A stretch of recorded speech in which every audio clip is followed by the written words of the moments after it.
We are fpKIDS. We are fpKIDS.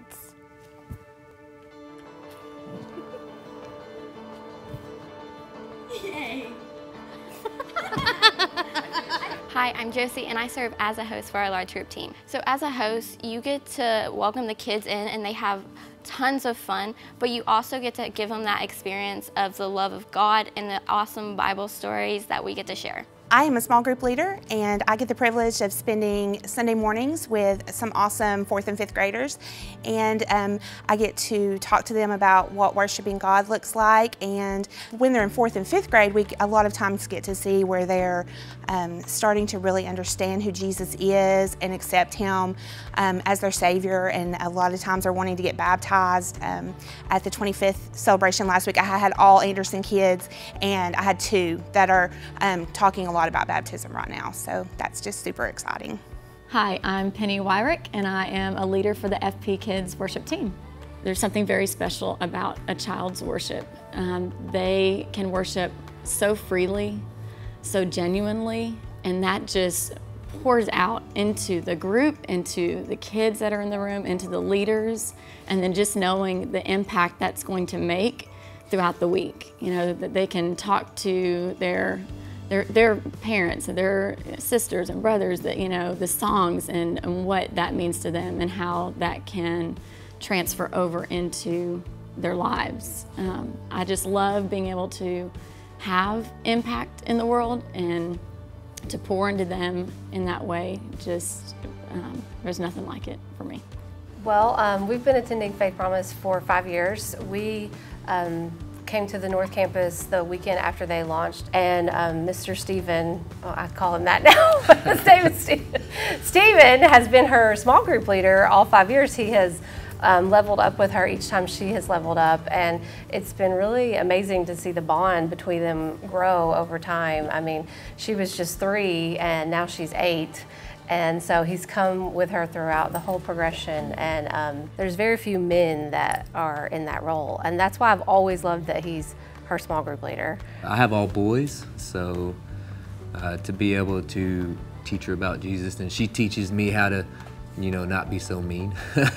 So to know that she has that relationship with me, it made me want to, you know, be that much better.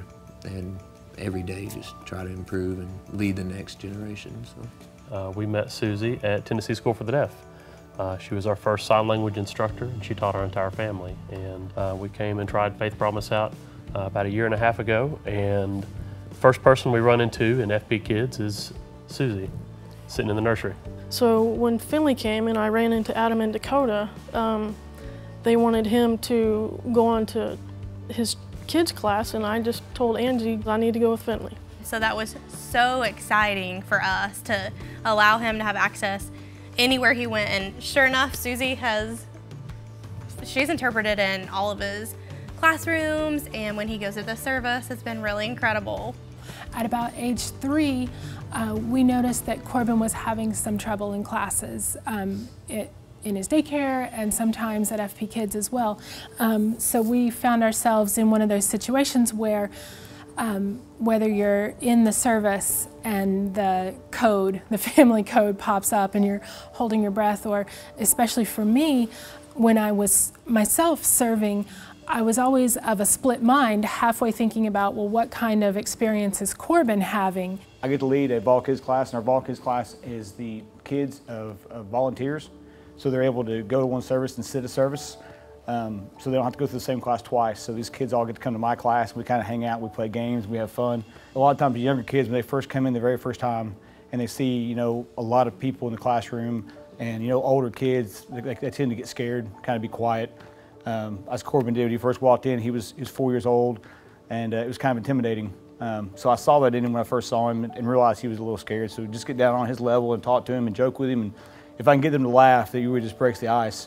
And so we came over to the side and played games for a few minutes, and I have some students who helped me in there also. And the next week, he comes into church and just bolts down the hallway and jumps on me and gives me a big hug. And, you know, ever since then, we've just been buddy-buddy. Thank you, Mr. Day, for being my friend.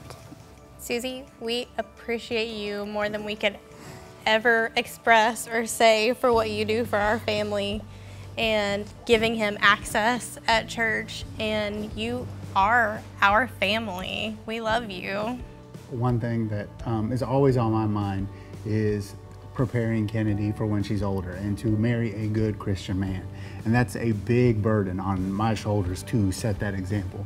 And it's really cool to see that there's another man that's helping me in that journey in showing her what a Christian man looks like. So thank you very much for that influence.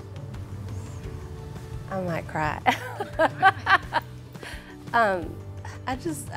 We can never thank you for the time that you've poured into her. I mean, it doesn't just impact her, it impacts our whole family.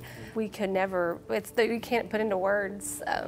You know, as a parent from day one, I've prayed that God would send the right people into her life, the right friends, the right people just to influence her and love her and lead her to Christ and to lead her into a true Christ relationship with God. And he did, he sent you.